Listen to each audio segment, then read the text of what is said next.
Por favor. Bueno, vamos a empezar por lo más básico del tema, como ya mencionó el doctor, pues sí es un tema un poquito pues complejo, más que nada porque es complicado manejarlo. Así que para entenderlo a la perfección, pues tenemos que tener muy bien sentadas las bases de todo esto. Y bueno, todo esto surge a partir del agua corporal total, que lo podemos describir como la suma de los volúmenes del líquido intracelular y el extracelular. Estos van a ser diferentes dependiendo varios factores, dentro de los cuales podemos mencionar el sexo, la edad, la etnia, el peso, la nutrición, entre muchos otros. Dentro del sexo, en pacientes femeninas, podemos encontrar que el agua corporal total abarca cerca de un 50% de su peso, mientras que en los varones jóvenes, cerca de un 60%. Y esto se debe a que las mujeres tienen una mayor distribución de grasa. Y se dice que en los recién nacidos a término, su composición de líquido es de cerca de un 75%, mientras que en niños más grandes, como los lactantes, se puede reducir hasta un 65% y se mantienen un poco constantes hasta llegar a la edad adulta, donde bajan a 60%. Eh, bueno, eh, dentro del peso podemos encontrar la edad, perdón, la mayor cantidad de grasa es igual a una disminución del porcentaje de agua. Por lo tanto, en pacientes obesos podemos calcular incluso con un 10 o hasta un 20% menos de agua corporal total, mientras que en los pacientes desnutridos también podemos llegar a incluso a disminuir este cálculo en un 10%. Y esto se debe a que la mayor cantidad de agua se encuentra en los músculos, a diferencia del hueso y los adipocitos, ya que los adipocitos están conformados principalmente por su bota lipídica, y los huesos, pues hay osteocitos y demás células que son formadoras y reabsorbentes del calcio. Pues general, la mayoría es matriz extracelular calcificada. Siguiente, por favor. Y bueno, ¿cómo vamos a cuantificar este agua corporal total? Pues la vamos a seccionar en dos partes, que es el líquido extracelular y el líquido intracelular. Tenemos dos formas de clasificarla, que es por el total, el porcentaje total que corresponde al cuerpo, y por el peso corporal total. Es decir, les voy a explicar. No, perdón, me equivoqué. La primera es por el porcentaje total del agua, que es decir, 50 o 60% que corresponde, y el otro es por el peso corporal. En la primera, eh, cerca de un 40% de este porcentaje que ya les mencioné que se divide por sexo, que aproximadamente en un sujeto fisiológico, que hablamos de un masculino de 70 kilogramos, va a corresponder al 40%, que son aproximadamente 17 litros. De este líquido extracelular, lo podemos todavía seccionar aún más y sabemos que el 20%, que son aproximadamente 3 litros, están en el corazón y en los vasos. Mientras que en el intersticio se encuentra cerca del 75%, con una aproximación de 13 litros. Y en el líquido intracelular corresponde a un 5%, que aproximadamente equivale a un litro. Y aquí vamos a encontrar ejemplos como el líquido sinovial, el líquido cefalorraquídeo y también el pleural, entre otros. Y bueno, en cuanto al intracelular, se va a componer del 60%, que corresponde aproximadamente a 20 litros. Sin embargo, vamos a utilizar más la siguiente clasificación, que es por peso corporal total, en la que el plasma, que es un líquido extracelular, corresponde a cerca del 5%, el intersticial a un 15% y el intracelular, que corresponde, no, perdón, el intracelular va a ser cerca del 40% del peso corporal total. Siguiente. Bueno, ahora vamos a analizar la composición de dichos líquidos. En el plasma podemos observar que se parece mucho al líquido intersticial. Obviamente hay diferencias, pero podemos ver que hay las semejanzas que encontramos son la principal es en los cationes, Y en los aniones que podemos observar que hay una mayor concentración de sodio, y también en los aniones hay, los principales son el cloro y el bicarbonato. ¿Me puedes dar otra? Y bueno, el principal trabajo del sodio en este caso, pues es mantener una homeostasis, un equilibrio entre estos cationes y aniones, porque si podemos observar, casi siempre se van a equilibrar o a intentar equilibrar. Tiene que haber un equilibrio entre estos, de cationes y tanto de aniones. Siguiente. Y en el líquido intracelular podemos observar que hay una mayor composición de potasio. Este es el catión que predomina. Y mientras tanto, el anión es los aniones principales son, perdón, son los fosfatos y los sulfatos. Estas concentraciones las vamos a mantener mediante bombas de sodio-potasio que son dependientes de ATP. Y, ¿sí, ¿le puedes dar otra? Bueno, otra cosa importante a mencionar es la cantidad de proteínas que van a estar distribuidas en cada uno. Como vemos, es más grande en el intracelular, pero con respecto a los extracelulares, el plasma tiene mayor que el intersticial. Y esto se debe a una ecuación de equilibrio llamada de Gibbs-Dunning, que nos va a hablar de que hay cierto equilibrio entre entre los iones que pueden atravesar una membrana semipermeable o no, como lo podemos observar ahí en las proteínas.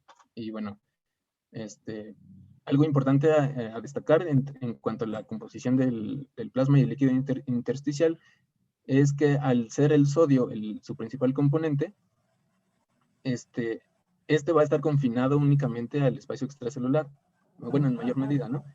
Por lo tanto, también tienen, bueno, perdón, y otra característica que tiene el sodio es que va a expandir el volumen intravascular y el intersticial 3 veces más que el mismo plasma. Y esto es debido a que tiene una capacidad osmótica pues muy grande. Siguiente. Y ahora sí vamos a hablar de la presión osmótica. Bueno, la actividad fisiológica de los electrolitos la vamos a dividir en 3 factores diferentes. La primera es el número de partículas por unidad de volumen, que lo vamos a medir en milimoles sobre litro. Las cargas eléctricas por unidad de volumen, que lo podemos cuantificar en miliequivalentes por litro. Y el número de iones con actividad osmótica por unidad de volumen, que lo vamos a medir con miliosmoles por litro. Y bueno, mencionando los miliequivalentes, pues un equivalente es igual al peso atómico medido en gramos entre la valencia, que es la cantidad de electrones que tiene que donar o que puede recibir un elemento para recibir otro átomo. Ahora, los miliequivalentes siempre deben de estar equilibrados en cuanto a los cationes y los aniones, como les mencioné en la diapositiva anterior. Sin embargo, esto no nos va a explicar el movimiento del agua o de un disolvente a través de una membrana, lo que sí va a ser la ósmosis. La ósmosis simplemente es una capacidad que tienen los solventes de atravesar una membrana semipermeable de un compartimento hacia otro, y esto va a depender de la concentración de solutos. Ahora, la presión osmótica la podemos definir como el número de partículas con actividad osmótica. ¿Me puedes dar otra? Que la vamos a definir en la sangre, en el cuerpo humano, la vamos a definir la osmolaridad sérica calculada como 2 veces el sodio más la glucosa medida entre 18 más la urea sobre 6, o podemos cambiar este último parámetro por la urea, el BUN entre 2.8. Siguiente. Y bueno, la osmolaridad intracelular, y también la extracelular, van a tener valores de 290 a 310 miliosmoles en un ser humano. Tienen que ser iguales porque si no habría un desplazamiento de agua de un compartimento a otro. Obviamente puede haber cambios, pero tienen que estar dentro de parámetros normales. Y bueno, estos cambios van a estar medidos por las concentraciones de agua pero más importante que el agua, la concentración de los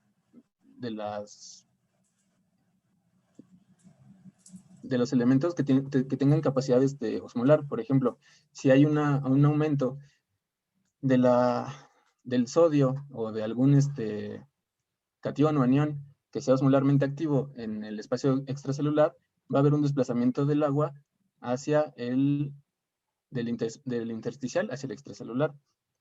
Por el contrario, si tenemos una disminución del sodio en el espacio extracelular, va a haber un desplazamiento de agua del espacio extracelular hacia el intracelular con el fin de mantener las concentraciones similares o iguales. Siguiente. Bueno, y solo para mencionar algo importante, clínicamente es más evidente un cambio en las concentraciones extracelulares que en las intracelulares. Se van a ver reflejadas de una forma pues más clínica. Ok, buenas tardes a todos. Yo soy Daniela y continuando con la exposición hablaremos de los cambios que se dan en los líquidos corporales. Y para ello es necesario determinar lo que es normal en cuanto a este intercambio que existe entre los líquidos y los electrolitos presentes en el organismo. Como en muchos sistemas del organismo, es necesario que tengamos un balance entre estos ingresos y egresos. Por ejemplo, una persona normal consume diariamente aproximadamente entre 2.000 mililitros de agua, o idealmente debería hacerlo. Y de esta cantidad, alrededor del 75% se hace por ingestión directa de agua, y el resto pues va a provenir de los alimentos sólidos. En contraparte a esto, pues tenemos que tener una eliminación. Suponiendo que nosotros cumplamos con este consumo de manera normal, las pérdidas diarias de agua pues tendrían que estar entre 800 a 1.200 mililitros a través de la orina, aunque también vamos a ver que el agua se excreta a través de las heces en una cantidad aproximada de 250 mililitros, y finalmente la eliminación también se podría dar por pérdidas que son de tipo insensibles, como lo son la piel y los pulmones. En la piel, dentro de las pérdidas insensibles, representaría aproximadamente un 75%, y los pulmones un 25%. Como pueden ver, bueno, la tabla especificaría un poquito más las cantidades que se tienen tanto de la ingesta como de la eliminación de agua en un volumen diario y en un promedio mínimo y en un promedio máximo. Y no solo pues tenemos estas mismas pérdidas de agua, ya sean a través de las sensibles o de las insensibles, sino también tenemos la pérdida de electrolitos.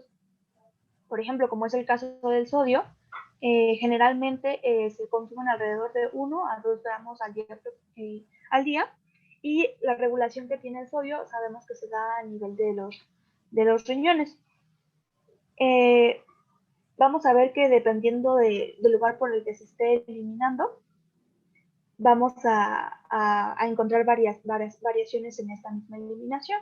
Por ejemplo, uno, como les comentaba, es el riñón, el otro sería a través de la piel, la eliminación se da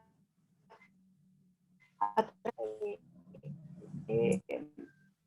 sea un tipo hipotónico, como les mencioné, a través de este medio, pues es baja. Lo mismo ocurre a nivel gastrointestinal, las pérdidas son isotónicas, o bien se dice que pudieran ser poco hipotónicas. La siguiente, por favor.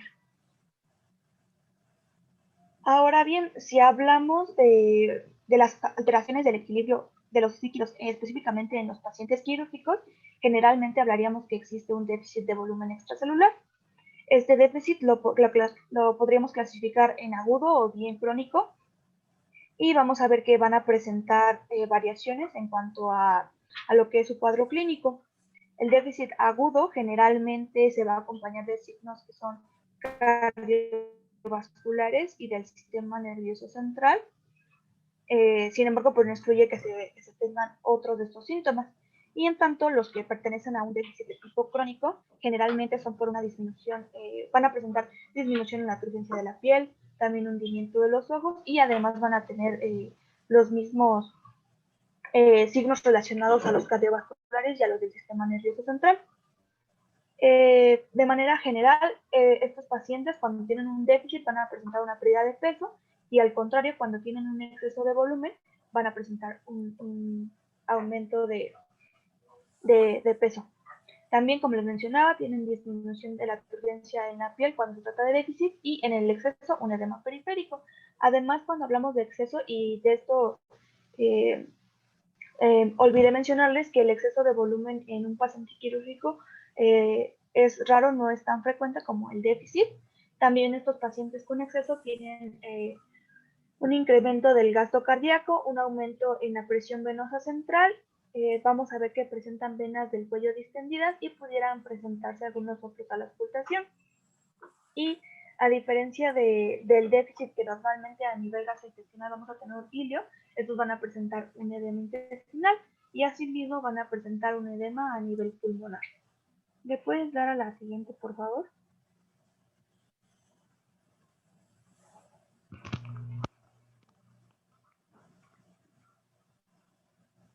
Ok, vamos a ver que entonces, como les decía, el déficit de volumen es el más común. Y en estos casos, la causa más común en estos pacientes es que se presenta por una pérdida de líquidos gastrointestinales, ya sea que se dé aspiración nasogástrica, vómitos frecuentes, diarrea, o bien que existan fístulas. Además de esta pérdida de líquidos gastrointestinales, también puede ser secundario a otros procesos, como lo son secundarios a aquellos que tienen lesiones a nivel de los tejidos blandos, como es el caso de las quemaduras, o también en procesos que son de tipo intraabdominal, como la peritonitis, como una obstrucción, o bien en casos de intervención quirúrgica que sea prolongada, ya que generalmente esta tiene la capacidad de originar un déficit importante de volumen en los pacientes. Y por el otro lado, el exceso, como les mencionaba, es raro. Sin embargo, este ocurre principalmente por el personal de salud, por iatrogenia, o bien pudiera ser secundario a una disfunción renal, a que exista también alteración a nivel cardíaco como una insuficiencia, o bien que pueda presentar cirrosis este paciente. Y en estos casos, en cuanto al exceso de volumen, como les mencionaba, vamos a ver que los síntomas que predominan son los de tipo pulmonar y también los de tipo cardiovascular. El siguiente, por favor. Ok, en cuanto al déficit, en los resultados del laboratorio, vamos a ver que se pueden encontrar niveles de nitrógeno ureico sanguíneos elevados o bien BUN elevados. Lo normal sería que esta cifra esté entre 7 y 20 miligramos sobre decilitro o que sea de 2.5 a 7.1 milimoles sobre litro. Esto ocurre cuando este déficit es muy grave y lo que provoca es que se reduzca la capacidad de filtración glomerular, entonces podríamos verlo a través de esta cifra. También, por lo general, vamos a ver que la osmolaridad urinaria va a tender a ser superior a la sérica y vamos a encontrar también niveles de sodio bajos, generalmente menores a los 20 miliequivalentes. ¿Le puedes dar a la siguiente, por favor?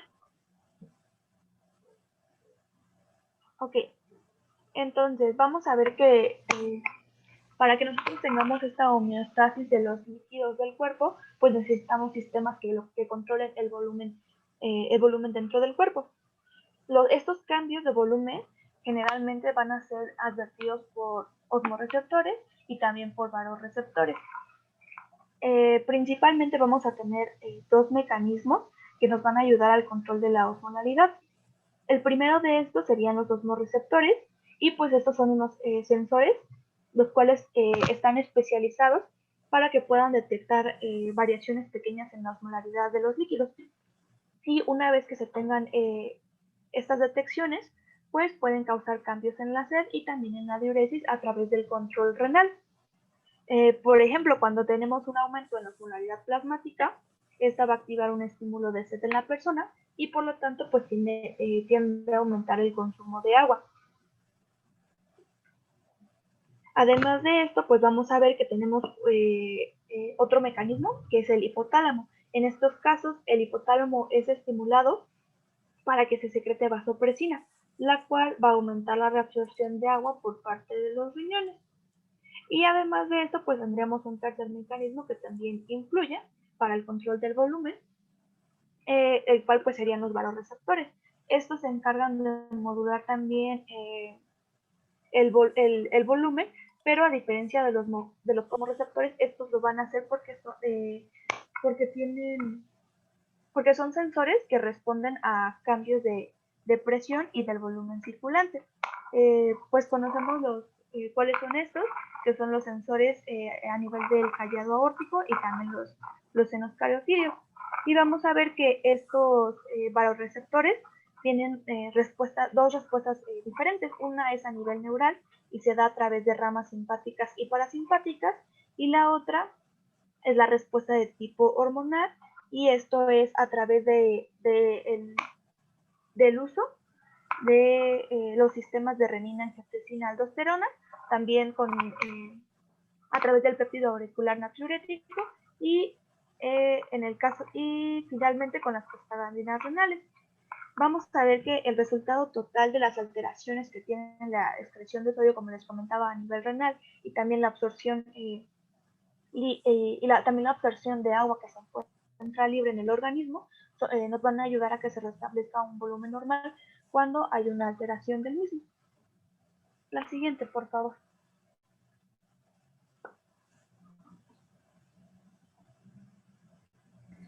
Bueno, ahora vamos a empezar con lo que serían los cambios en la concentración de los líquidos. Y en esto vamos a ver que los cambios de la concentración van a estar muy relacionados con las concentraciones séricas del sodio. Estas, cuando hay un cambio de sodio sérico, van a ser inversamente proporcionales al agua corporal total. Lo primero que vamos a ver va a ser la hiponatremia, que va a ser cuando la concentración de sodio es menor y el estado de volumen de forma inversa tiende a estar en exceso. Pero también vamos a encontrar casos de hiponatremia con volumen alto, bajo y normal. Y estas serían las principales causas. Permítanme.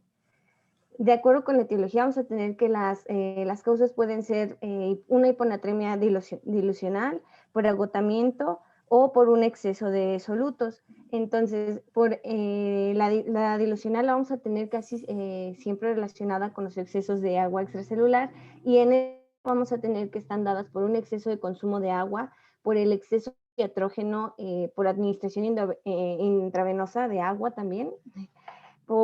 En los pacientes posoperados es importante esta parte del exceso de agua, porque en los pacientes propensos a secretar la hormona antidiurética, esto va a aumentar la reabsorción de agua.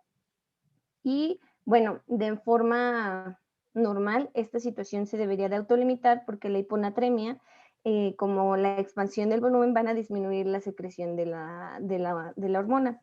También tenemos que se va a presentar la hiponatremia ilusional en el uso de ciertos medicamentos, como van a ser los antipsicóticos, los antidepresivos tricíclicos y los IECAS. Estos van a estar muy relacionados con la edad. En personas de mayor edad las personas de mayor edad van a ser las más susceptibles.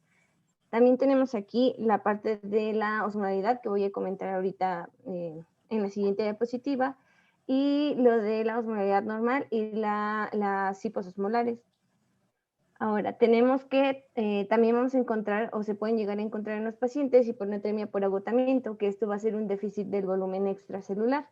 Estos los vamos a encontrar en pacientes en los cuales hay una disminución en el consumo, que van a ser dietas bajas en sodio o alimentación entérica. También las vamos a encontrar en las pérdidas gastrointestinales y renales, que bueno, van a ser vómito, aspiración, lo que ya nos habían mencionado, y en las renales va a ser principalmente el uso de diuréticos.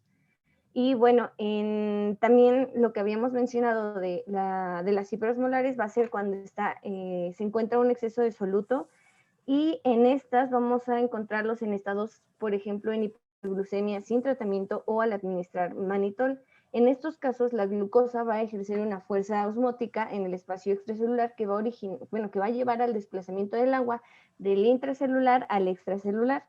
Debido a la presión, bueno, vamos a encontrar que en estos pacientes va a haber una presión, se puede encontrar una presión osmótica normal o alta, y también en estos pacientes el cálculo de la concentración de sodio corregida lo vamos a hacer con esta fórmula. Por cada 100 miligramos de 100 mililitros de incremento de glucosa plasmática, se va a disminuir el sodio plasmático 1.6 miliequivalentes por litro.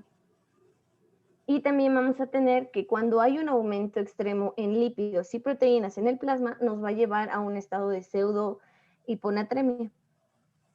Ahora, en referencia a las manifestaciones de la hiponatremia, vamos a tener que van a ser principalmente en sistema nervioso central. Y en estas vamos a encontrar que se van a aparecer por la intoxicación de la célula hídrica, que va a llevar a un incremento de la presión intracraneal.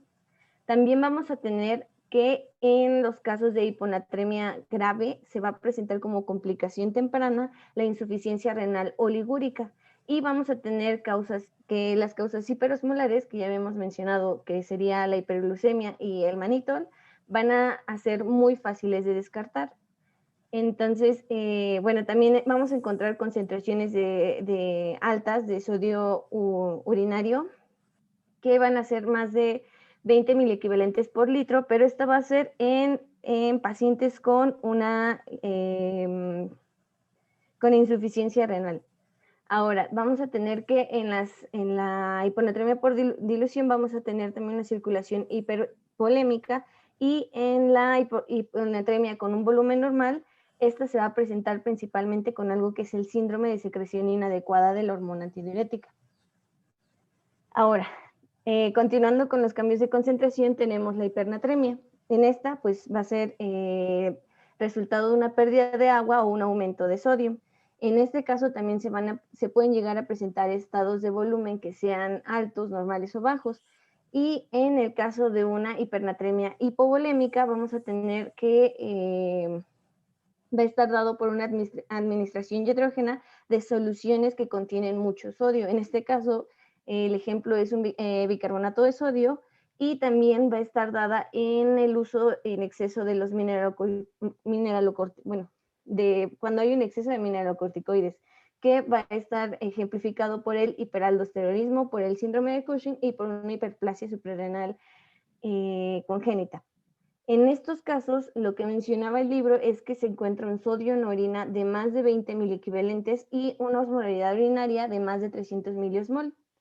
Como ya había mencionado, también se puede encontrar una normovolemia y una hipovolemia. En la normovolemia vamos a encontrar las causas renales y extrarrenales, y estas dos también se pueden llegar a encontrar en un caso de, me parece que es hipovolemia. Ahora, en caso de hipovolemia vamos a encontrar una concentración urinaria mayor a 20 miliequivalentes por litro y una osmolaridad de menos de 300 o 400 miliosmol. Y estas también van a estar relacionadas con pérdidas extrarrenales, en este caso gastrointestinales y cutáneas. Y mencionaba que en el caso específico de estas últimas va a encontrarse una concentración de urinaria menor a 15 miliequivalentes y una osmolaridad mayor a 400 miliosmol. Ahora, la hipovolemia también va a estar relacionada con la tirotoxicosis, porque esta va a generar la pérdida de agua, y con las soluciones hipertónicas de glucosa que va a ser usada para los pacientes que necesitan diálisis peritoneal. Y bueno, también tenemos aquí la tabla donde nos mencionan las causas de la hipernatremia, que bueno, ya las mencionamos. Y las manifestaciones clínicas que van a ser importantes es que, bueno, lo primero es que están relacionadas con pacientes que tienen un deterioro de la sed o que tienen un acceso restringido de líquidos. Y bueno, en estos vamos a encontrar una concentración sérica que va a exceder los 160 miliequivalentes, y cuando se llegan a presentar los síntomas, cuando los pacientes ya son sintomáticos, va a estar relacionado con una alta morbilidad y mortalidad. Los principales efectos van a ser en el sistema nervioso central, que van a ir desde la inquietud e irritabilidad hasta las convulsiones y coma. Y esto se va a deber porque el agua pasa del espacio extracelular pasa el espacio extracelular por una respuesta hiperosmolar, lo que va a llevar a la deshidratación celular y posteriormente a la atracción de los vasos cerebrales y puede llegar hasta las complicaciones de hemorragia subaracnoidea. Y en la hipovolémica pues vamos a encontrar las manifestaciones características que sería taquicardia, ortostasis, la hipotensión, las mucosas secas y viscosas. Y bueno, de forma general están aquí enlistados también los signos relacionados con la hiponatremia y con la hipernatremia, pero de forma temprana y relacionados de acuerdo también con su estado, con la volemia. Y bueno, el libro también agregaba las manifestaciones de acuerdo con los sistemas, y como ya había mencionado, los más importantes van a ser los del sistema nervioso central. Y bueno, ahora vamos a hablar sobre los cambios que se dan en la composición de los líquidos, y en esto lo primero que vamos a recordar es el potasio. El potasio en los líquidos vamos a encontrar lo que, bueno, el consumo diario alimentario del potasio va a ser en un aproximado de 50 a 100 mil equivalentes por día, y la excreción renal, que es la principal forma de desecho del potasio, va a ser de 10 a 700 mil equivalentes por día. Ahora también tenemos que el 2% del potasio total del cuerpo se encuentra en el espacio extracelular, solo el 2%. Esto es importante porque los cambios en la composición en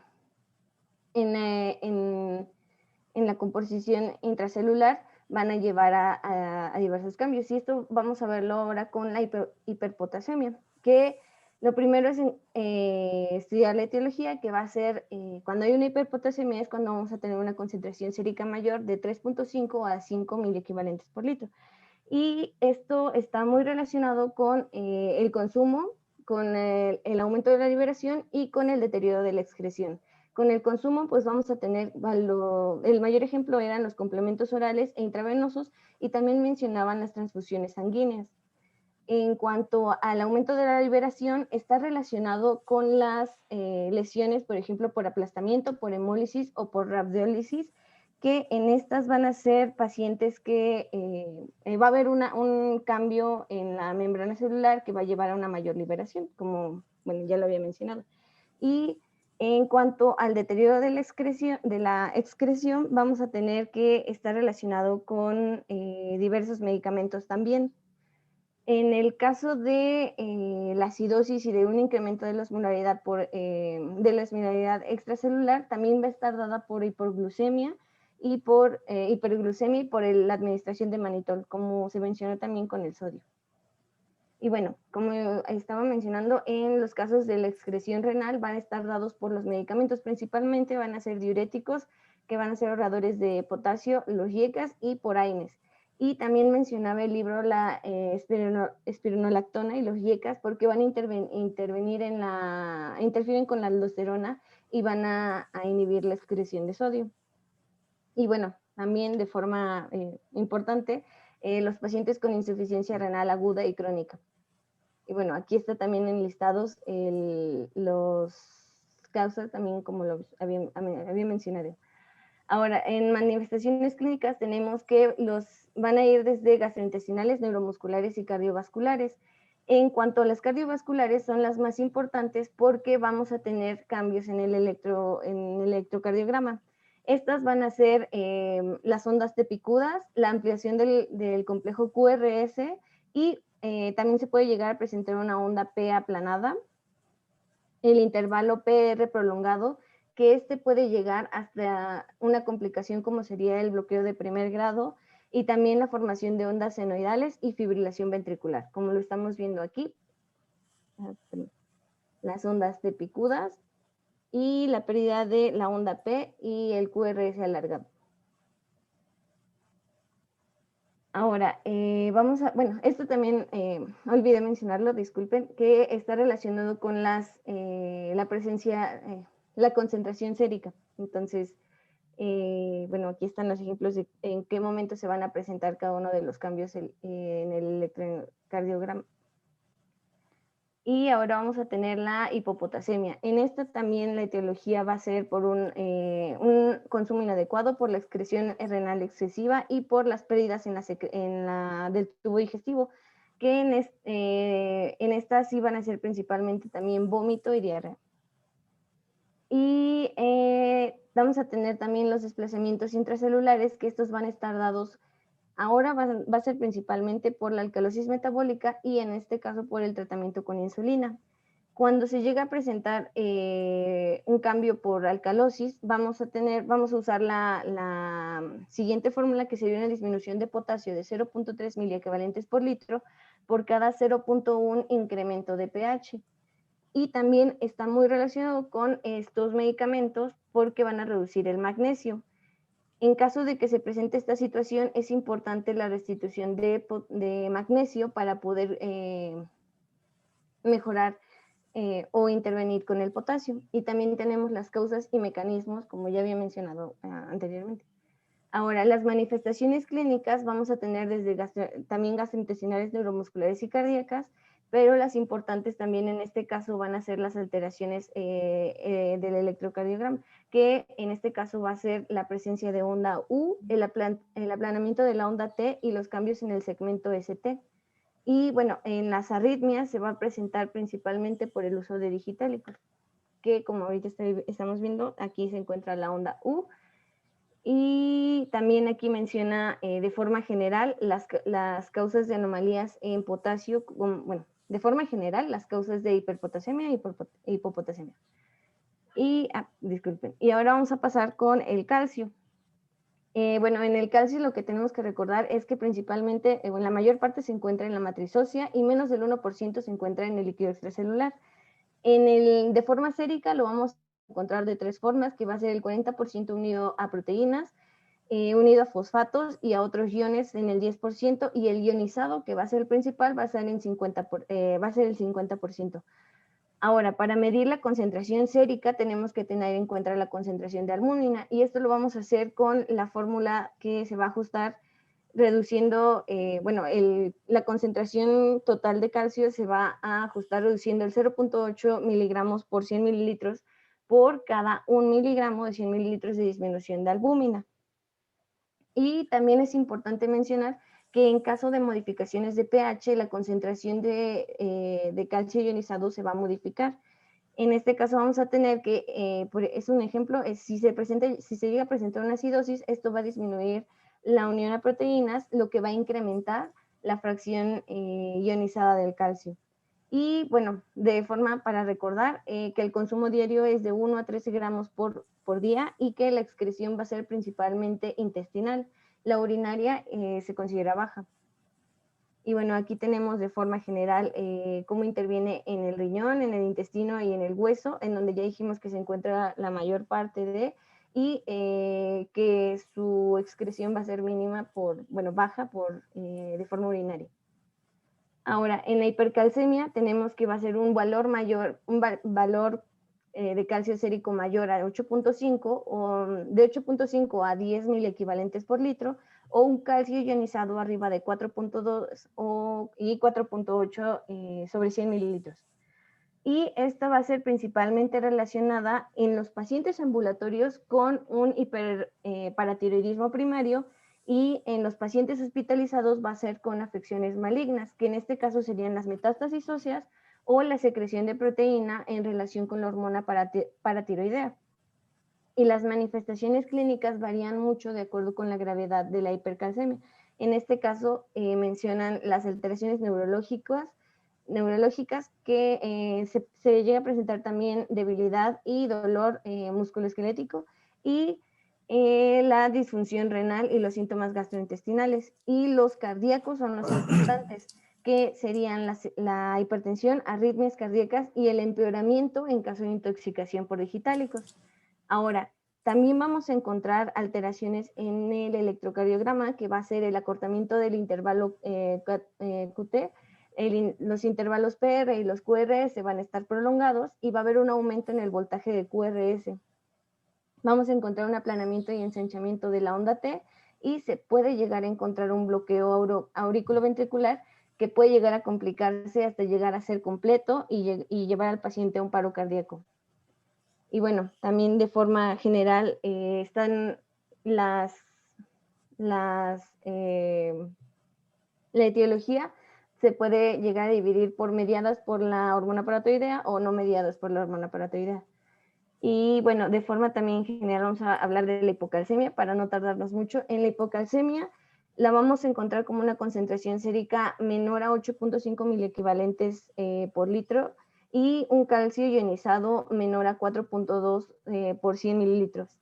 Estas van a estar, estas que enlisté aquí, o sea, en este lado también encontramos relacionadas con la hormona paratiroidea, pero de forma general las que mencionaban importancia en los pacientes son las infecciones masivas del tejido blando, esta principalmente la fascitis necrosante, por insuficiencia renal, por las fístulas pancreáticas y del intestino delgado y por el paratiroidismo. También está relacionada con el síndrome de choque tóxico, y bueno, era de importancia también relacionarlo con los pacientes con pancreatitis, porque en este caso la fijación de calcio debido a la fijación de calcio por los ácidos grasos, por la quelación de los ácidos grasos. Y bueno, de forma general esa es la etiología. Ahora las manifestaciones clínicas, lo que mencionaba es que principalmente va a ser asintomática, porque vamos a encontrar que la hipoproteinemia va a llevar a una compensación de la, disculpen, de la hipocalcemia, y cuando se llegan a presentar los síntomas con concentraciones séricas normales, va a ser en los casos de alcalosis. Ahora, los síntomas se van a presentar cuando la fracción ionizada de calcio se encuentra debajo de 2.5 miligramos por 100 mililitros, y estas van a ser principalmente las parestesias en cara y extremidades, calambres musculares, los espasmos, el espasmo carpopedálico, estridor, tetanía y convulsiones. Y de forma importante también para mencionarla, la hiperreflexia y los signos de Chebostek y de Trousseau positivos. Y bueno, las importantes son las alteraciones también en el electrocardiograma, que esta va a ser un intervalo QT prolongado, la inversión de la onda T y los bloqueos cardíacos. Y de forma general, esta imagen resume los cambios en la hipercalcemia y en la hipocalcemia, que son los que acabamos de mencionar. Ahora vamos a pasar con la hiposfosfatemia, porque, bueno, también tenemos que comentar del fosfato, del fósforo, perdón. El fósforo es el principal anión divalente intracelular que va a mantener la generación de energía y que, bueno, esto lo va a mantener por la glucólisis y por los productos de fosfato de alto contenido energético, como va a ser el trifosfato de adenosina. Ahora, estos son importantes porque nos van a determinar nuestras manifestaciones clínicas, y tenemos que recordar que la principal vía de excreción del fósforo es la renal. Ahora, en la hiperfosfatemia, también relacionado con lo que acabo de decir, va a ser el deterioro de una de las etiologías, de las principales etiologías, va a ser el deterioro de la función renal. También puede llegar a presentarse el hipoparatiroidismo, y que, bueno, el hipoparatiroidismo e hipertiroidismo van a disminuir también la excreción renal, y también se encuentra la mayor liberación del fósforo endógeno por la destrucción celular, que también va a estar relacionado con rabdomiólisis, el síndrome de lisis tumoral, hemólisis, y la septicemia lo mencionaban de forma importante. Ahora, también mencionan la administración de soluciones de hiperalimentación o los laxantes por su composición. Estos pueden llevar también a un estado de toxicidad. Y las principales manifestaciones se van a presentar cuando ya es bueno, esto lo encontramos de forma prolongada, y va a ser causa complejos de metastásicos de calcio y de fósforo en los tejidos blandos. También de este lado está la imagen de la etiología de forma general, y Bueno, de forma crónica, la hipofosfatemia también la vamos a encontrar de forma crónica y aguda. De forma crónica va a estar relacionado con una captación gastrointestinal reducida o por el uso o administración de los fijadores de fosfato y la disminución de consumo, esta en pacientes desnutridos. Y de forma aguda lo vamos a encontrar por movilización intracelular, esto también por alcalosis, por la insulina, y mencionaban de importancia los síndromes de realimentación y del hueso hambriento. Ahora, las manifestaciones clínicas van a ser efectos adversos por la disponibilidad del oxígeno y la disminución de fosfatos de alta energía, y también disfunción cardíaca y debilidad muscular. Y bueno, aquí están de forma general los síntomas, las manifestaciones clínicas y las importantes que las más importantes y que van a ser de tener un peor final, van a ser las de músculo esquelético y las cardíacas. Ahora, el magnesio. En el magnesio vamos a tener que es el cuarto mineral más importante de forma corporal y que se va a encontrar principalmente de forma intracelular. La mitad de esto, que sería, bueno, de su total, que van a ser 2000 mil equivalentes, van a estar en el hueso y se van a incorporar lentamente. Vamos a tener también que del total que se encuentra en el espacio extracelular, un tercio va a estar unido a la albúmina. Por eso no podemos tomar al magnesio, bueno, lo que mencionaba el libro es que no se puede tomar al magnesio sérico como de forma determinante porque, o como buen indicador de los depósitos, porque cuando existe hipoalbuminemia. Ahora, el consumo dietético vamos a tener que va a ser de 20 miliequivalentes por día y que la excreción se va a dar principalmente por heces y orina, y en excreción renal va a ser menos de un miliequivalente. Y las principales causas ahora vamos a pasar a los cambios, que es hipermagnesemia, hipomagnesemia. Y la hipermagnesemia, las principales causas va a ser por enfermedad renal, que esta es una de las más importantes, y mencionaban también el aporte de magnesio, pero esta era como de forma crónica o en caso de que se dé una administración de fármacos.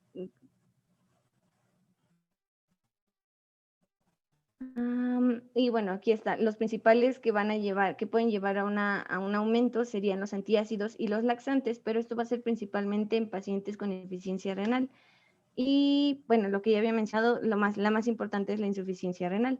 Ahora, las manifestaciones clínicas va a ser, las sintomáticas van a ser van a estar relacionadas por un consumo excesivo en nutrición parenteral total, o van a estar por el traumatismo masivo, lesión térmica o acidosis grave. Y de forma, en la exploración física, lo que vamos a encontrar va a ser las náuseas, vómito, la disfunción neuromuscular, debilidad, letargo, hiporreflexia y las alteraciones de la conducción cardíaca, que estas también las vamos a ver reflejadas en los cambios del electrocardiograma, y estos van a ser muy parecidos a la hiperpotasemia. Los más importantes va a ser el aumento del intervalo PR, el ensanchamiento de QRS y la elevación de la onda T. Disculpen. Y bueno, de la hipomagnesemia vamos a tener que la etiología, lo más común, y perdón, lo olvidé mencionar, las más comunes de los padecimientos que hemos mencionado hasta ahora son la hipomagnesemia y la hipopotasemia en los pacientes quirúrgicos. O bueno, eso fue lo que encontré, doctor. No sé si esté en lo correcto. Y de forma general, la etiología de la hipomagnesemia va a ser por alteraciones en el consumo, por la excreción renal o pérdidas patológicas. En el consumo va a estar dado en pacientes con inanición, con alcoholismo o con las soluciones intravenosas, con el uso prolongado de soluciones intravenosas y una nutrición parenteral con una concentración equivocada de magnesio. Y bueno, en la de excreción renal va a estar relacionado con también el abuso alcohólico, diuréticos, con la administración de anfotericina B y con el hiperaldosteronismo primario. Y con las pérdidas, pues con diarrea, la absorción deficiente y de forma también importante con la pancreatitis aguda. Y las manifestaciones clínicas las vamos a tener que, las principales va a ser la hiperreactividad muscular y del sistema nervioso. y estas van a ser muy parecidas a las deficiencias de calcio, porque también vamos a tener reflejos hiperactivos, los temblores, tetanía y los signos de hecho positivos. Y en cuanto a los cambios del electrocardiograma, vamos a tener la prolongación de los intervalos QT, IPR, la región de CT, aplanamiento o inversión de la onda P, y también se puede encontrar taquicardia ventricular polimorfa y las arritmias. Y también, bueno, el cuadrito menciona de forma general las que se acaban de mencionar. Y bueno, esto ya sería como las manifestaciones clínicas de los que ya acabamos de mencionar de forma muy resumida. Ok, continuando vamos a hablar de forma muy general sobre el equilibrio ácido-básico. Este es un tema muy largo, sin embargo nos vamos a centrar únicamente en las generalidades. En este caso, bueno, este equilibrio ácido-básico de la sangre en el organismo vamos a ver que se controla con precisión, porque sabemos que ante una mínima variación del valor normal que tiene este pH, que es de 7.35 a 7.45, pues nos va a afectar gravemente a muchos órganos, por no decir que todo el organismo. Vamos a ver que el organismo utiliza distintos mecanismos para regular el equilibrio en la sangre. En estos mecanismos intervienen los pulmones, principalmente con la liberación de dióxido de carbono. También los riñones, que se van a encargar de la regulación a través de la eliminación del exceso de ácidos o bien cuando hay exceso de bases. Y vamos a ver que este sistema de los riñones generalmente tiende a tardar un poco más o adaptarse un poco más a comparación de los pulmones. Esta compensación que tienen puede darse hasta en días. Y finalmente pues vamos a tener a los sistemas amortiguadores, como son los intracelulares, que incluyen a las proteínas, siendo el principal de ellos la hemoglobina, los fosfatos también intracelulares, y de forma extracelular pues vamos a tener el sistema más importante de todos, que es el sistema bicarbonato ácido carbónico. Ahora bien, estas alteraciones en el equilibrio ácido-base las vamos a dividir principalmente en dos grupos, en acidosis y en alcalosis. Las acidosis vamos a hablar de ellas cuando en la sangre tenemos un contenido alto de ácido, o mejor dicho, o también, mejor, cuando existe una disminución o poca cantidad de base. Este cambio pues va a resultar como tal en la disminución del pH sanguíneo. Y el otro grupo pues son las alcalosis, que en estos casos la sangre va a poseer demasiada base o bien va a tener cantidades de ácido muy bajas. Esto va a resultar en un incremento de nuestro pH. Y a su vez, estas acidosis y alcalosis las podemos clasificar según su causa principal, ya sean metabólicas o en respiratorias. En cuanto a las acidosis metabólicas y las alcalosis metabólicas, en estos casos hablaríamos que estos son resultados de un desequilibrio en la producción y también en la eliminación renal de los ácidos y de las mismas bases, mientras que las alteraciones de tipo respiratoria, estas se van a deber a que hay cambios en la exhalación o en la eliminación del dióxido de carbono, ya sea por algún trastorno de tipo pulmonar o como tal, pues un trastorno de tipo respiratorio. La siguiente, por favor.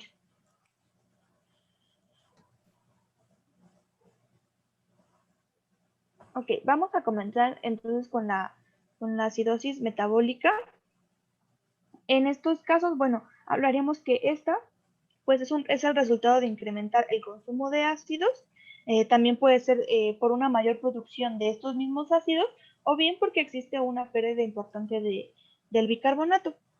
Vamos a ver que en estos casos pues el cuerpo va a responder a través del uso de los amortiguadores o sistemas buffer, como son el bicarbonato extracelular e intracelular, que se encuentra a nivel de hueso y de músculo. También vamos a tener que, dentro de esto mismo, pues se va a utilizar la compensación a través del pulmón, y lo que hace es que se aumenta la ventilación. Por lo tanto, clínicamente nosotros veríamos una respiración de Kussmaul. Y el otro mecanismo pues sería el que utiliza el riñón. En estos casos vamos a ver que este riñón va a incrementar la secreción de hidrógeno y por consiguiente también vamos a tener que existe un aumento de la excreción urinaria de amonio. Y además de este aumento en la secreción de hidrogeniones del amonio, pues también tendremos que hay una mayor reabsorción y también una mayor producción de bicarbonato para compensar. En estos casos, bueno, las causas principales vamos a dividirlas también dependiendo al valor que se tenga del anión GAP, y en estos casos generalmente se utiliza únicamente para las acidosis de tipo metabólica, y pues nos ayuda a medir el índice de los aniones o de los aniones que no se miden generalmente. El rango normal que esta determinación tiene es de entre 8 y 12, y vamos a ver que cuando tenemos una concentración, o más bien un resultado menor a los 12 milimoles por litro, vamos a tener que existe un desequilibrio anímico normal.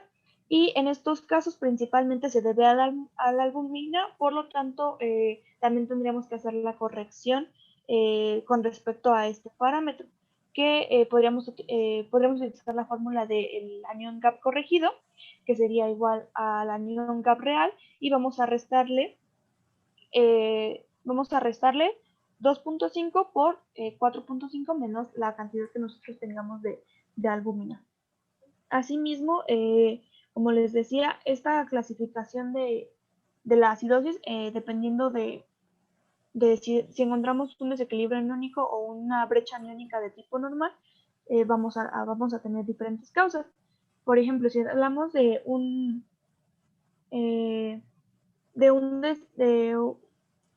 acidosis metabólica que tiene un aumento de la brecha aniónica, pues vamos a ver que principalmente se debe a consumo de manera exógena de ácidos, como son el etilenglicol, el salicilato o el metanol, o bien puede ser porque existe una producción dentro del organismo de ácidos, como es el caso de la cetoacidosis diabética, que sería una de las más importantes y que se presentan con mayor frecuencia.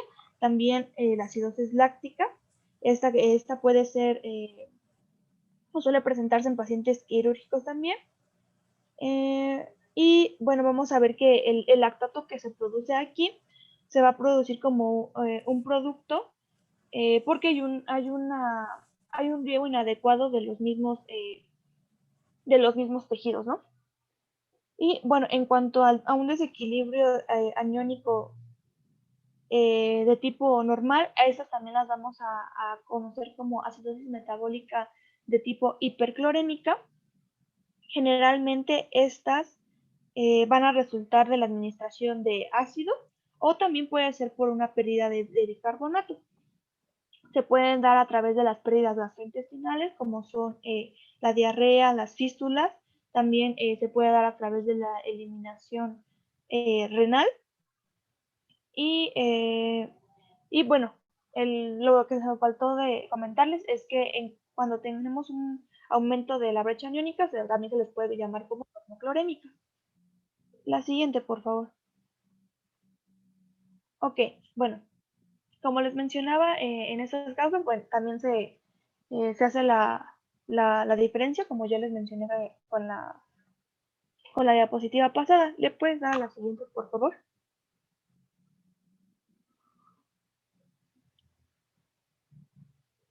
Ok, bueno, ahora la alcalosis metabólica. En estos casos, bueno, hablaríamos que se trata de una alteración del equilibrio ácido-base, porque hay una pérdida de los ácidos fijos, o bien hay una ganancia de bicarbonato, y vamos a ver que esta empeora con la disminución del potasio. Es decir, la mayoría de los pacientes que presentan este trastorno van a tener una hipopotasemia, porque vamos a tener que hay un intercambio entre los iones de potasio extracelular con los iones de hidrógeno intracelulares, y esto se hace porque estos hidrogeniones se van a utilizar para amortiguar el efecto que tiene este exceso de bicarbonato. En su fisiopatología, bueno, como les mencionaba, tiene que ver con que este bicarbonato se eleva para compensar la alcalosis. Hay una mayor absorción de los hidrogeniones, se excreta mayor cantidad de potasio para que se pueda también hacer este intercambio de iones y pues esto nos va a ayudar a que se trate de compensar este fenómeno. Las causas, como les decía, puede ser por pérdida de cloro, puede ser porque hay ahorro de cloro a través de la pérdida de secreciones gástricas, puede hacerse también por el uso de tratamientos con diuréticos o administración excesiva de álcalis. En cuanto a su tratamiento, principalmente se va a basar en que se reponga el volumen a través de solución salina isotónica, solución al 9%, al 0.9%, y también al tratarse de una hipopotasemia grave, pues hay que restituir la cantidad de potasio en el organismo para que llegue a niveles adecuados. La siguiente, por favor. Ahora bien, hablando acerca de las alteraciones de tipo respiratorias, vamos a ver que en circunstancias normales, aquí generalmente se dice que la presión parcial de CO2 se va a conservar a través de la ventilación alveolar. Y empezando con la acidosis respiratoria, este trastorno se asocia con una retención de CO2 y generalmente esto va a ser por una disminución de la ventilación alveolar. Las causas principales son los narcóticos, lesiones a nivel del sistema nervioso central, pulmonar, que son secreción en el parénquima, que existen atelectasias, un exceso de moco, neumonías, derrames pleurales, o también puede ser a través de lesiones o incisiones abdominales o torácicas. Y otras de las que se mencionan dentro de este mismo grupo de causas son las relacionadas con trastornos a nivel diafragmático, también con distensión del abdomen, síndrome abdominal de compartimiento y la ascitis. Debido a que la compensación de este tipo de trastorno es sobre todo renal, pues vamos a ver que tienen una respuesta tardía, como les mencionaba, puede durar incluso hasta días. El tratamiento de la alcalosis se va a basar principalmente a que se identifique y se trate también la causa que les está dando origen, y además de esto pues tendremos otros dos puntos importantes, uno que sería restablecer el oxígeno y la otra sería el uso de la ventilación para poder tratar la hipercapnia. La siguiente, por favor. Ok. En cuanto a la alcalosis respiratoria, en los pacientes quirúrgicos vamos a ver que este tiene un origen de tipo agudo y también pueden ser secundarios a hipoventilaciones alveolares. Las causas de esto son las que les presento aquí: dolor, ansiedad, trastornos neurológicos, hay ventilación asistida en pacientes hospitalizados, el uso de fármacos como lo son los salicilatos, fiebre, mejor dicho, estados febriles importantes, también bacteremia, principalmente de las que tienen origen de agentes de tipo gram negativa, girotoxicosis o bien hipoxemia. Estas últimas pues son más raras, pero pues también se pueden presentar.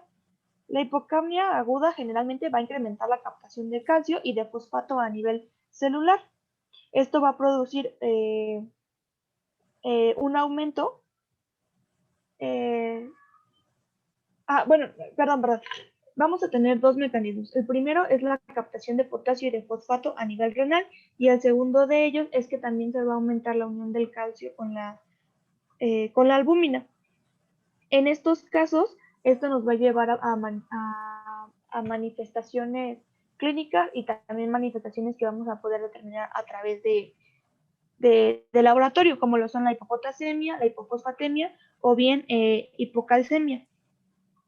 Y en cuanto a la proyección que van a tener en el cuadro clínico, pues los pacientes generalmente van a presentar aparición de arritmias, de parestesia, de calambres musculares y también de convulsiones. Al igual que el anterior, vamos a ver que el tratamiento debe enfocarse en identificar y en tratar la la causa subyacente, pero también es posible que estos pacientes necesiten un manejo un manejo directo de esta hiperventilación a través de una ventilación controlada. La siguiente. Muy bien, ahora empezando en cuestionar lo que va a ser el tratamiento con líquidos y electrolitos, podrías dar a la siguiente. Vamos a hablar principalmente de lo que van a ser cristaloides y coloides, entendiendo por un cristaloide aquella solución de apariencia homogénea que va a estar formada tanto por un solvente y un soluto, que va a tener la característica de que va a atravesar una membrana dada. En cuestión a un coloide que va a tener igual una apariencia homogénea, sin embargo el soluto no va a ser capaz de poder atravesar esta membrana. Tenemos en este caso que los cristaloides podemos dividirlo en no iónicos y iónicos. En cuestión a los no iónicos tenemos a lo que va a ser la dextrosa al 5% y al 10%, mientras que las iónicas van a ser la solución de cloruro de sodio al 0.9% y el riñón lactato. En este caso tenemos que la glucosa constituye una fuente de energía evitando la cetosis durante el acto quirúrgico y el posoperatorio inmediato. Sí, en este caso, para su utilización nos va a producir que haya más agua libre, lo que va a provocar un descenso de la osmolaridad plasmática, permitiendo el paso de esta agua hacia el cerebro.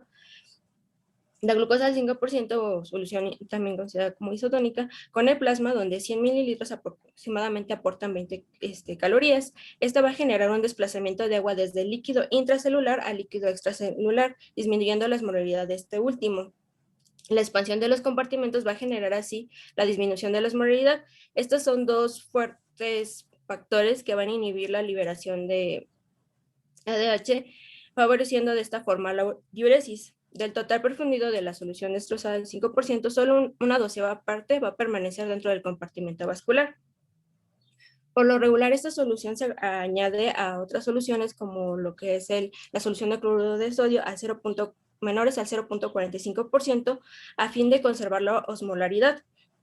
Por lo tanto, se evita la lisis de glóbulos rojos que podría ocurrir con la administración rápida de líquidos hipotónicos. Dentro de los coloides podemos distribuirlos dentro de sustitutos y expansores. Dentro de los sustitutos tenemos a lo que va a ser las gelatinas y la albúmina, y los expansores, que pueden ser lo que van a ser dextranos, almidones y albúmina.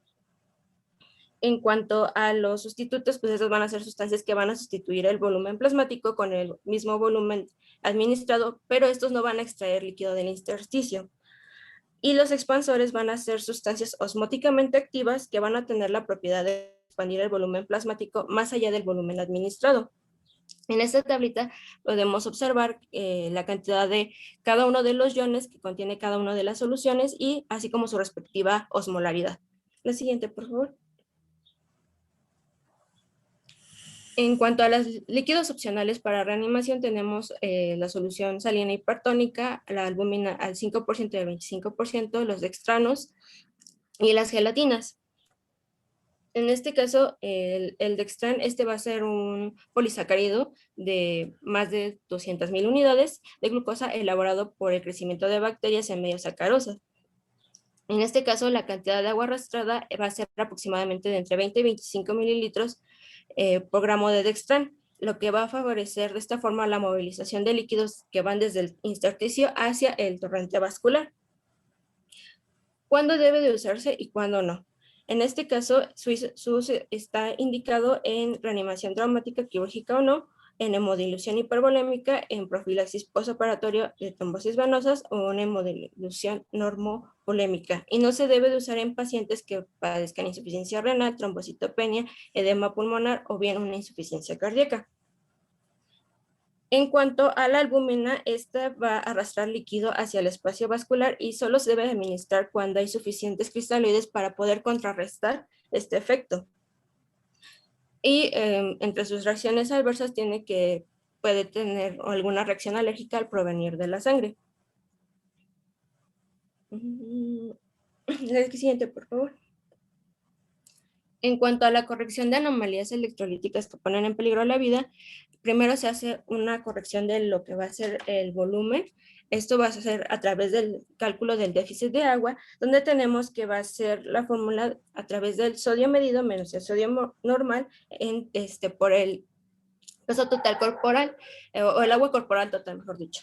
En este caso se va a tomar como referencia el peso y como habían explicado al inicio de la clase, dependiendo si es hombre o mujer, el porcentaje que representa, sea un 50 o un 60%, todo esto dividido entre 140. En el caso del sodio, en la hipernatremia hay que hacer la corrección de este déficit de agua, así como hacer que la disminución del sodio sérico no sea mayor a 1 miliequivalente por hora, o bien que sean 12 miliequivalentes al día para el tratamiento de una hipernatremia aguda sintomática. En el caso de una hipernatremia crónica, esto debe de ser en menor grado, porque se corre el riesgo de que haya el desarrollo de un edema cerebral o una herniación. En contraparte, la hiponatremia, en este caso, en la presencia de síntomas neurológicos, se aplica solución salina al 3% al fin de incrementar no más de 1 miliequivalente por litro por hora hasta máximo 130 miliequivalentes, ya que si es muy leve, con la restricción de agua libre se puede controlar. En el caso de hiponatremia sintomática, se puede iniciar con una administración de 0.5 miliequivalentes con un máximo de 12 miliequivalentes por litro al día. En cuestión a lo que va a ser el potasio, tenemos en hiperpotasemia en 3 medidas principales, en la cual se trata de contrarrestarlos en dado caso de que haya presencia de efectos cardíacos, el cambio de potasio y la eliminación de este mismo potasio, donde la eliminación se puede dar a través de una resina de intercambio catiónico como el queyexalate, donde se va a poder intercambiar sodio por potasio, o bien a través de la diálisis, o en el caso también del cambio de potasio se puede utilizar lo que va a ser la solución glucosada del 50% o bien el bicarbonato. Y para contrarrestar los efectos cardíacos se emplea lo que es el gluconato de calcio de 5 a 10 mililitros de solución al 10%. En el caso de hipopotasemia hay que ver las concentraciones séricas de potasio con las que se cuenta. Si esto es menor a 4 miliequivalentes por litro, en el caso de que el paciente sea asintomático, se da cloruro de potasio hasta una dosis máxima de 40 miliequivalentes, en dado caso de que sea muy grave, porque se puede empezar hasta desde 10 miliequivalentes por hora. En dado caso de que sea sintomático y no tolere la vía intestinal, se puede administrar de 20 miliequivalentes intravenosos cada 2 horas, y esto va a ser en 2 dosis. Y en el caso de que sea sintomático, son igualmente 20 miliequivalentes intravenosos cada hora por 4 dosis. La siguiente, por favor. Ahora, en cuestión a los otros electrolitos, el calcio, tenemos la hipercalcemia. Aquí en este caso se tiene que ver lo que va a ser el déficit de volumen asociado, y luego pues, posteriormente se debe de inducir una diuresis rápida con la solución salina. En el caso de una hipocalcemia hay que ver la concentración de calcio ionizado. Si este está menor a 4 miligramos, cuando lo normal es entre 4.5 a 5 miligramos, hay que ver si tiene el paciente un acceso gástrico y tolerancia a la nutrición entérica. Si es esto, hay que aplicar una suspensión de carbonato de calcio de 1250 miligramos en 5 mililitros cada 6 horas. Si no tiene algún acceso o bien alguna tolerancia, se aplica gluconato de calcio 2 gramos intravenoso durante 1 hora por una dosis, y este se va a tomar una nueva revaloración en 3 días, en cualquiera de los dos casos, si tiene tanto un acceso como no lo tuviese. En el caso de magnesio, tenemos que, en el caso de la hipermagnesemia, se aplica lo que es el cloruro de calcio de 5 a 10 mililitros para contrarrestar los efectos cardiovasculares. Y en el caso de una hipomagnesemia, hay que también tener en cuenta los valores. Si estos van de 1 a 1.8, se administra sulfato de magnesio 0.5 mil equivalentes por kilogramo en 250 mililitros de solución salina. Por lo regular se ocupa lo que es al 0.9%, y estos van a ser por vía intravenosa infundidos durante 24 horas por aproximadamente 3 días. Si bien estos valores son menores a 1 miliequivalente, se aplica sulfato de magnesio 1 miliequivalente por kilogramo en 250 mililitros de solución salina. Igual se va a infundir durante 24 horas. Posteriormente se van a infundir 0.5 miliequivalentes por kilogramo, igual en 250, durante las 24 horas por 2 días. Posteriormente tenemos el fosfato. En cuestión a la hiperfosfatemia, se pueden emplear el uso de aglutinantes de fosfato como sulforato y algunos antiácidos para poder contrarrestarlos. Y en el caso de la hipofosfatemia, tenemos que, igual, dependiendo de los valores que tengamos registrados, va de 1 a 2.5 miligramos el uso o no el tratamiento. desde 0.15 milimol por kilogramo intravenoso durante 6 horas, esto aplicado durante una dosis, o bien, si es menor, y se van a hacer 0.25 milimol por kilogramo durante 6 horas por una dosis. La que sigue, por favor. Hay que tener en cuenta los 3 periodos, tanto el preoperatorio, intraoperatorio y postoperatorio. En el preoperatorio se trata de reponer todas las pérdidas de agua diarias calculadas, ya sea a través de orina, heces y pérdidas insensibles. Estos pueden ser aproximadas porque realmente no todas pueden ser cuantificadas correctamente, pero pues hay algunos otros métodos donde, de acuerdo a los kilogramos, también podrían sacarse lo que son las pérdidas estimadas. Por ejemplo, entre 0 a 10 kilogramos se administran primeramente 100 mililitros por kilogramo al día, para los siguientes de 10 a 20 son 50 mililitros por kilogramo al día, y si los 20 restantes o que pesen más de 20 se administran 20 mililitros. Dentro del intraoperatorio hay que tener en cuenta las pérdidas para estallos, el secuestro o edema del tercer espacio, dado que en operaciones abdominales abiertas, además de las pérdidas de sangre medida durante el procedimiento, también hay otro tipo de pérdidas extracelulares que van a estar constantes a lo largo de la operación. Estos se van a dar en la forma de edema de la pared intestinal, de líquido peritoneal o bien edema de la herida durante el procedimiento. Se estima que aproximadamente la reposición de líquido extracelular durante una operación es entre un volumen de 500 a 1000 mililitros por hora de solución, y se repone por medio de solución salina al 0.9%.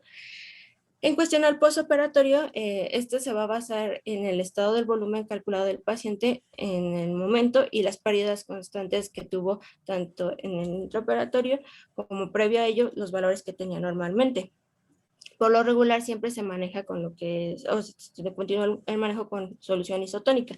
Después de las 24 horas, a 48 se cambian los líquidos a una solución glucosa del 5% en una solución salina del 0.45.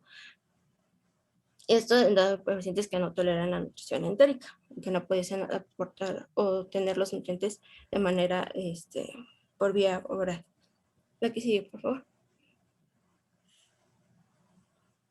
En cuanto a la terapia de restitución hídrica, tenemos que esta se va a dar principalmente cuando hay una pérdida significativa de volumen o que presenta datos clínicos de hipoperfusión, tales como lo es la taquicardia, hipotensión arterial, alteraciones del estado de conciencia o bien en algún estado de choque que ponga en peligro la vida del paciente. Esta consta de 4 pilares principalmente: el rescate, la optimización, la estabilización y la reducción.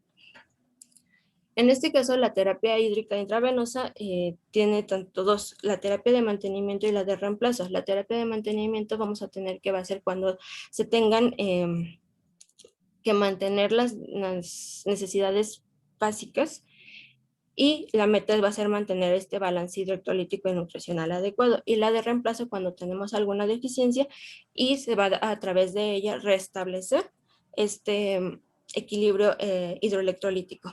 Obviamente tiene siempre que realizar una evaluación diaria del peso, creatinina, boom, los electrolitos, cómo están a los niveles, la uresis que está teniendo el paciente para ver qué tanto de pérdida tiene al día. Si tiene alguna complicación relacionada con la terapia hídrica, por lo regular siempre es el edema, entre otras cosas. La que sigue, por favor.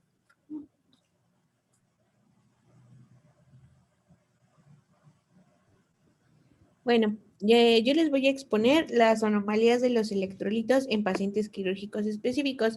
Estas son algunas patologías en donde ya pueden estar diagnosticadas y pueden causar como alguna complicación en una intervención quirúrgica. Y pues esas complicaciones pueden ser de nivel electrolítico. Y pues vamos a ver sobre todo con pacientes que tengan trastornos neurológicos, que tengan malnutrición o tengan insuficiencia renal, y pacientes con cáncer. La que sigue, porfis. Bueno, en los pacientes con algún trastorno neurológico podemos tener de 3 tipos: el síndrome de secreción inapropiada de hormona antidiurética. Esta patología puede ser causada por una lesión en la cabeza previa a que haya tenido alguna intervención quirúrgica, o que haya tenido igual una cirugía a nivel del sistema nervioso central. También puede relacionarse si se ha consumido fármacos como la morfina, o como la oxitocina. También puede ser causada por pacientes que tengan hipotiroidismo o haya deficiencia de glucocorticoides.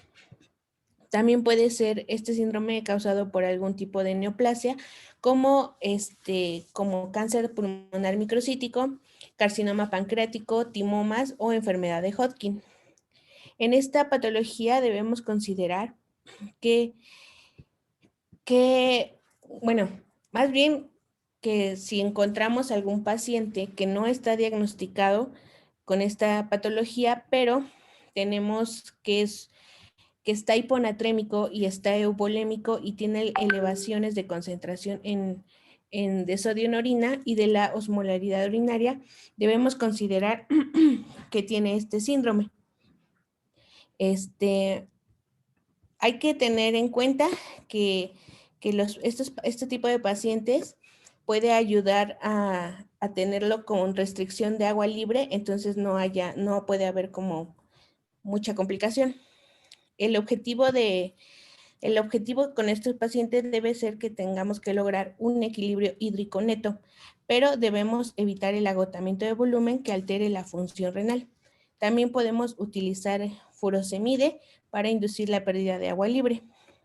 Si llega a persistir la hiponatremia, podemos intentar añadir soluciones isotónicas o hipertónicas y en ocasiones podemos administrar una solución salina isotónica. Bueno, en ocasiones el hecho de administrar soluciones salinas isotónicas puede empeorar el problema si la concentración de urinaria de sodio supera a la del líquido administrado. Entonces hay que estar valorando el equilibrio. También podemos tener la patología de diabetes insípida, en donde es un trastorno de la estimulación que ejerce la hormona antidiurética y se va a manifestar por orina diluida en la hipernatremia. Puede ser resultado de un defecto de la secreción de la hormona antidiurética. Tenemos de dos tipos, la nefrogenia y la central. La nefrogenia se debe a una alteración de la respuesta del órgano final de la hormona antidiurética y la central puede ser secundaria a una operación o una lesión que haya tenido en la hipófisis o puede ser por alguna lesión. En la diabetes insípida nefrogenia podemos relacionarla con hipopotasemia por medios de contraste radiológicos y algunos fármacos como los aminoglucósidos y la anfotericina B. En pacientes que toleran la vía oral, el estado de volumen puede estar normal, pero la sed pues va a estimular el aumento de su consumo de agua. Entonces, pues tenemos que tener un control en este equilibrio de agua. El diagnóstico lo podemos confirmar comprobando un incremento paradójico de la osmolaridad urinaria en respuesta a un periodo de supresión de agua. Si es leve, lo único que se necesita pues es aumentar su agua libre. Y en los casos más graves podemos añadir al tratamiento vasopresina, cuya dosis usual es de 5 unidades por vía subcutánea cada 6 a 8 horas. Y también es necesario que tengamos cuidado que cuando se llega a administrar vasopresina, que tengamos algún síndrome de secreción inapropiada de hormona antidiurética, entonces hay que estarlo valorando. Otra patología pues es la pérdida cerebral de sal, en donde es un diagnóstico de exclusión que va a ocurrir en pacientes con alguna lesión cerebral y pérdida renal de sodio y cloruro sin alguna otra causa que lo provoque. La natriuresis en un paciente con un volumen extracelular disminuido es un indicio de un posible diagnóstico de pérdida cerebral de sal. Y aquí en esta patología es frecuente que aparezca una hiponatremia inespecífica y que no tenga como que no tenga como que un por qué está ocurriendo esto. Y esta es como la diferencia con el síndrome de secreción inapropiada de hormona antidiurética. La que sigue, por favor. También tenemos pacientes desnutridos cuando cuando hay un síndrome de realimentación. Puede ser causado por inanición, por alcoholismo, por apoyo, por nutrición entérica o parenteral, por anorexia nerviosa o pérdida masiva de peso en pacientes obesos. Cuando se trata de hacer una realimentación como muy, muy rápida y muy, muy excesiva, puede llegar a causar puede llegar a ser letal. Entonces, para poderlo controlar, debemos de ir como alimentando y dando hidratación lentamente, o sea, no debe de ser como muy súbito. Entonces, debemos pues de corregir los déficits que ya tenga tanto de electrolitos como de volumen hídrico y administrar vitaminas y bueno, la restitución calórica debe de instituirse con lentitud e incrementarse de manera gradual desde la primera semana. Lo que les decía, no hay que hacerlo como muy súbito y debemos estar vigilando signos vitales y el equilibrio hidroelectrolítico. Y pues algunos síntomas pueden ser las arritmias cardíacas, confusión e insuficiencia respiratoria. La que sigue, porfis. En pacientes que tengan insuficiencia renal aguda, puede pues causar diferentes anomalías, tanto líquidas como electrolíticas, y puede ser como que vaya como evolucionando. Si tenemos hipersoemia prerrenal, el cual es la afección que produce una reducción en el flujo sanguíneo del riñón, debemos de corregir el déficit de volumen subyacente. Ya cuando tenemos una necrosis tubular aguda, debemos tomar medidas para restringir el consumo diario de líquidos a fin de que podamos igualar la diuresis con las pérdidas insensibles y gastrointestinales. También es necesario que vigilemos el potasio en la insuficiencia renal oligúrica, las cuales también debemos de considerar si se requiere alguna diálisis o una hemodiálisis. También puede causar hiponatremia, y esto debido al catabolismo de proteínas, carbohidratos y grasas, así como el agua libre administrada. Y bueno, la hiponatremia grave puede requerir diálisis. También podemos aparecer con hipocalcemia, hipermagnesemia e hiperfosfatemia. Y podemos utilizar fijadores de fosfato para controlar la hiperfosfatemia, pero ya en casos muy graves, pues ya se va a requerir diálisis.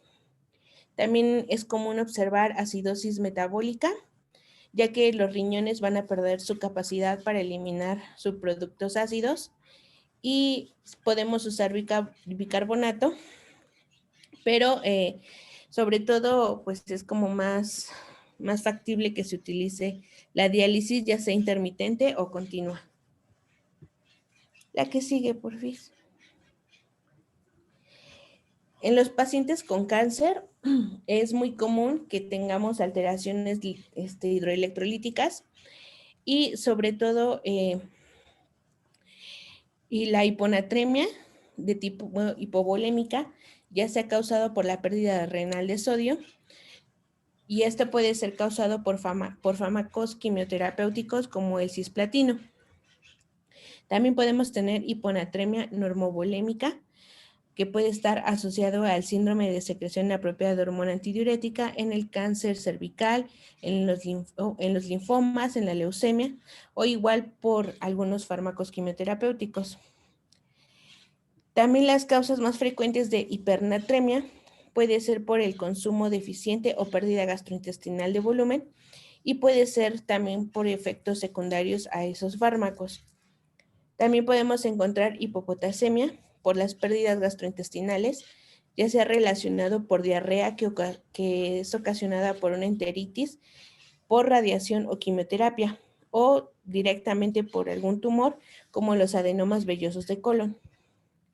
También tenemos el síndrome de lisis tumoral, que suele precipitar hiperpotasemia grave a causa de la destrucción celular después de algún tratamiento quimioterapéutico. También hay aparición de hipocalcemia después de la extirpación ya sea de un tumor tiroideo o paratiroideo o de una disección central de cuello y haya daño a las glándulas paratiroideas. También el cáncer de próstata y mama pueden incrementar la actividad osteoblástica, lo cual va a hacer que disminuya el calcio sérico y pues causar hipocalcemia. Y también pues va de la mano con la hiperfosfatemia y pues puede causar ambos. También otro efecto secundario de los fármacos quimioterapéuticos puede ser la hipomagnesemia con el uso de la ifosfamida y cisplatino. También tenemos hipofosfatemia en el hiperparatiroidismo, ya que nos va a disminuir la resorción de fósforo, ya sea en las osteomalasias oncogéneas, ya que nos van a aumentar la excreción urinaria del fósforo.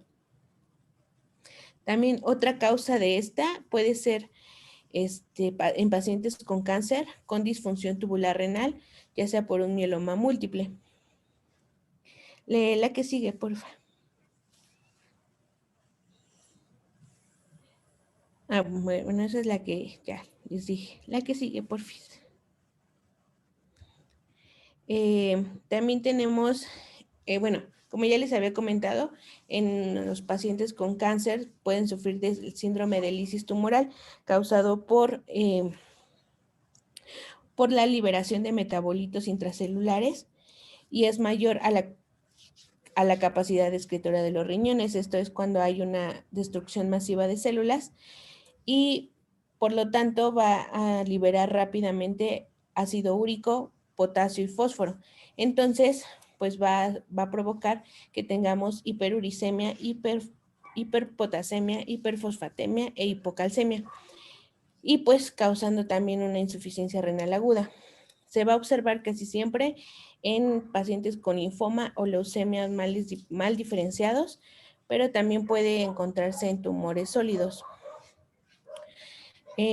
También, bueno, como les comentaba, se va a encontrar regularmente después de una quimioterapia o una radioterapia. Y cuando lo encontramos es necesario que hay que ayudar a expandir volumen y corregir pues las anomalías electrolíticas. Y ya, eso sería todo, doctor. Muy bien. Bueno, como ustedes acaban de ver, es un tema bastante amplio. Es un tema que toca varios apartados. Y bueno, la situación es que este tipo de manejo de líquidos y electrolitos la van a estar viendo continuamente. Ya habrá tiempo de estudiar más detalladamente cada una de estas patologías. Y bueno, en general creo que es un buen tema, mucha información, quizás un poco pesado. Y hay varios comentarios, pero yo creo que ya ahorita todo el mundo está cansado. Básicamente se equivocaban al leer y algunos conceptos repetitivos, pero en fin, creo que es un buen tema, como les dije al inicio, que podían haber, pero se puede presentar en un servicio quirúrgico con muy buena aceptación. No solamente es un tema quirúrgico, también los clínicos van a estar constantemente manejando todos estos datos. ¿Tienen alguna pregunta, algún comentario de los compañeros, los jóvenes doctores que están aquí? ¿Algo que quieran comentar, que no se entendió o que haya quedado alguna duda? No, Yo, doctor. yo tengo una duda, doctor, pero Sí. no sé si se sale un poquito del tema. Lo que pasa es que había leído que la hipopotasemia es una de las causas más frecuentes de ilio, después de que pues, se intervenga a un paciente, llámese pues del área gastrointestinal. Entonces, en este caso, ¿qué tan frecuente es que pues, se llegue a presentar después de que un paciente se ha intervenido? Es frecuente. Aquí lo que nos tiene que quedar claro es que este desglose que se hizo de electrolitos en forma muy apartada, calcio, potasio, fósforo, se dividió o se divide tradicionalmente porque se estudia con fines académicos cada una de estas alteraciones, pero en realidad allá en la práctica médica siempre vienen combinados la alteración de estos electrolitos. Decir que este paciente tiene hipercalcemia pura es un poco difícil. Generalmente se va a acompañar de alteraciones de otros electrolitos, acompañándose de alteraciones, de diferentes situaciones. No es así tan sencillo como se presentó, sino que casi siempre hay combinación de todas estas alteraciones. Entonces, la hipofosfatemia se combina mucho con la hipercalcemia o hipocalcemia. Escucharon varias veces la secreción inapropiada de hormona antidiurética, la hiponatremia dilucional, en fin, tiene que estar checando continuamente sus resultados de laboratorio para ver cuál es la principal alteración, pero a su vez seguramente va a estar alterados otros electrolitos. Sí, en cirugía abdominal, intestinal, la hipofosfatemia, hipopotasemia es una de las alteraciones principales. Gracias, doctor. Sí, esto es lo que hay que tener presente. No siempre vienen así tan específicas las alteraciones de cada electrolito. Generalmente vienen combinados y un poco peor todavía el equilibrio ácido-base que se tocó así superficialmente, pero es otro problema, el equilibrio ácido-base. Básicamente, responsable el CO2 y el bicarbonato, y ahí tiene que estar haciendo el equilibrio que viene a combinar todo este problema. Por eso es que estos pacientes generalmente, cuando surgen estas alteraciones, habrá que ir a terapia intensiva para hacer un monitoreo constante y estar haciendo las correcciones específicas.